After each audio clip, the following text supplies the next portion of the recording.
The acrid smell of fresh paint still clung to the humid morning air when the first scream erupted. Karen's shrill outrage cut through the cul-de-sac like a siren, echoing between the manicured hedges and sterile white fences. Her fury wasn't just about the color, it was about control. The red shimmer of my freshly painted house glared defiantly against the HOA sea of beige conformity. Within hours, letters slid under my door.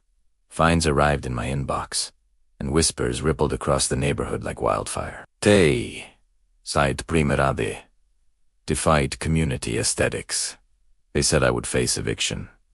But as Karen rallied her clipboard army, she didn't realize one thing: the keys to every lease and her very own roof were sitting quietly in my desk drawer. Years earlier, I had stood on that same plot, dirt under my nails and hope in my chest. I'd built this community. Every brick, every lot, every lease had passed through my hands. My father had taught me to create, not conform, and this land was his legacy. After years of sacrifice, I became the landlord of the entire development, but I never flaunted it. I wanted harmony, not hierarchy.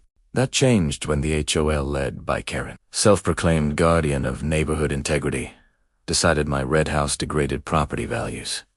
Their tone turned from polite to hostile overnight. That week, a notice arrived: repaint or be fined $500 a day. That's when I knew the game had officially begun. Days blurred into a storm of petty cruelty.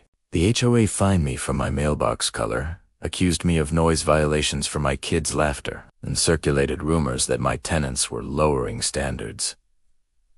Even my trash cans disappeared one morning, then reappeared, filled with rotten eggs. Karen's perfume of cheap lilac lingered at every confrontation, masking the rot of her arrogance. My driveway was egged, my car scratched, yet I stayed silent, watching. Each letter they sent, each false claim they filed, became evidence. The air itself grew thick with tension and hypocrisy. My red house stood tall like a rebellion they couldn't paint over, and behind my calm smile, I began building something they'd never expect. While Karen held HOA meetings in her living room, I sat in mine drafting quiet letters to my attorney. Every deed, every lease, every HOA charter day, all led back to me.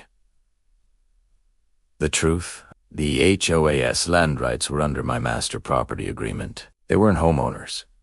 They were tenants, including Karen. I gathered proof, reached out to local media, and contacted a few influential friends in real estate law. The whispers changed direction. Neighbors began to question the rules, the fines, the favoritism. A journalist left a voicemail asking for my side of the story. The red house wasn't just a color anymore, it was a warning flare, and soon the whole town would see it. The HOA called an emergency meeting, trying to pass a motion to force sale of my property. They gathered under the clubhouse lights, smug and certain. But I arrived with folders, witnesses, and a sheriff's deputy. As Karen ranted about decorum and authority, I handed the deputy my documents. Ownership deeds, bank transfers, HOA registration errors. The room fell silent as the deputy read aloud. Gasps replaced gossip. Karen's face drained of color as she realized she'd been issuing fines on property she didn't even own. Every threat, every harassment had been illegal. The HOA's reign cracked that night like cheap paint under the truth. Within a week, the HOA dissolved under legal pressure. Karen faced lawsuits for fraud and defamation. Her house, my property, was vacated within the month. I didn't raise her rent.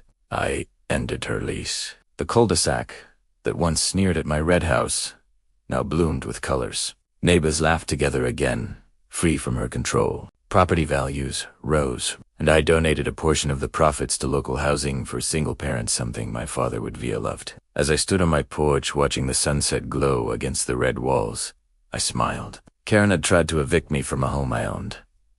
Tell me, what would you do if your HOA came for you? Don't forget to subscribe for more real justice stories.